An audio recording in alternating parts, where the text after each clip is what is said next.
YouTube,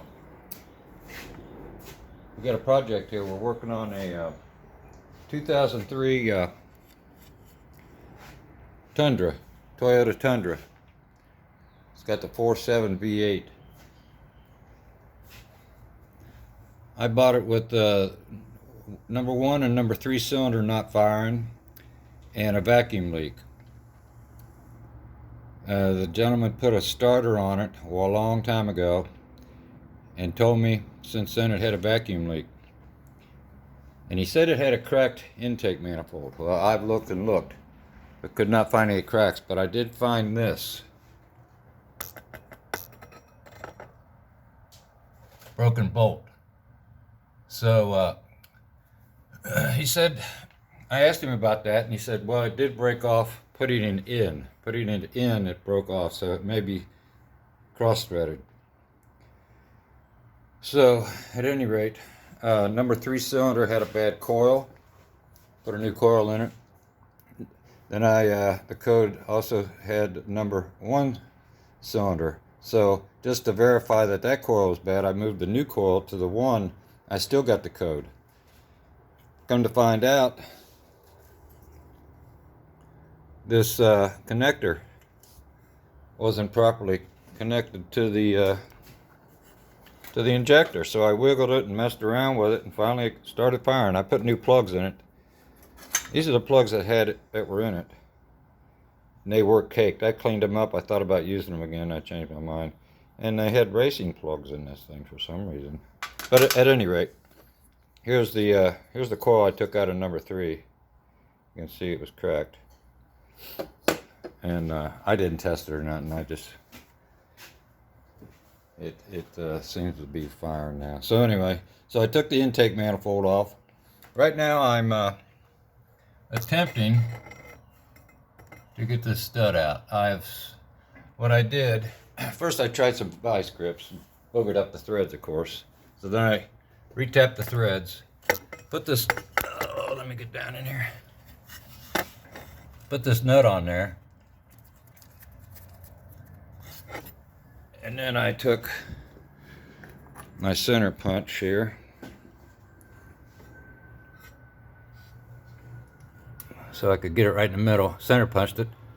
Then I center drilled it. I'm trying to get the hole right in the middle. So right now I'm in the process of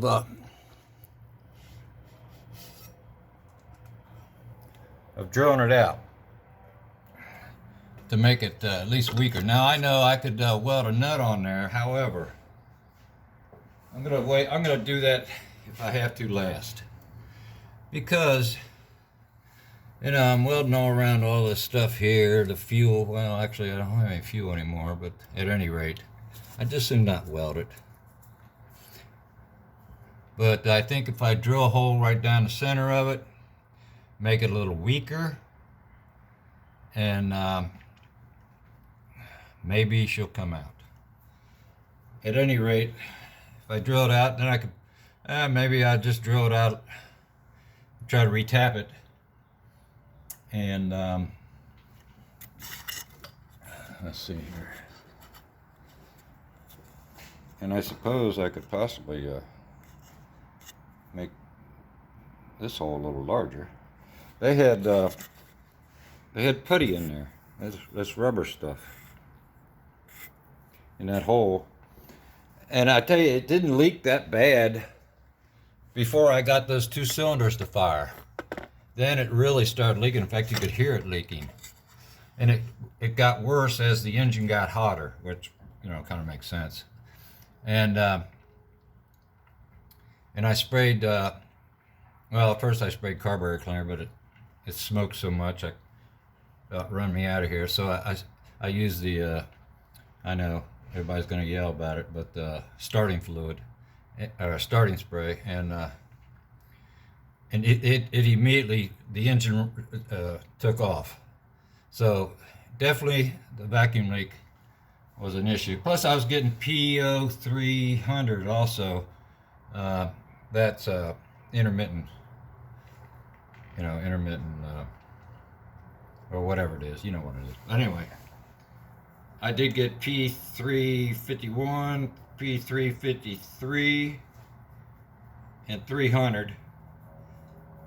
I don't have 3 or 1 any longer when I plug that thing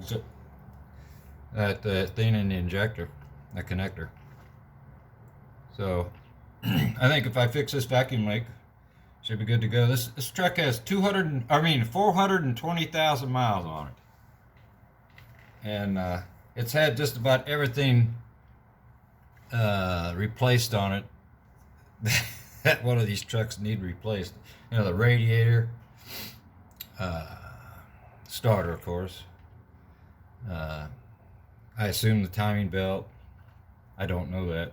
The power steering pump has been replaced lately, although it's still got some air in it. Master cylinder over here looks like it's been replaced, you know, a long time ago, but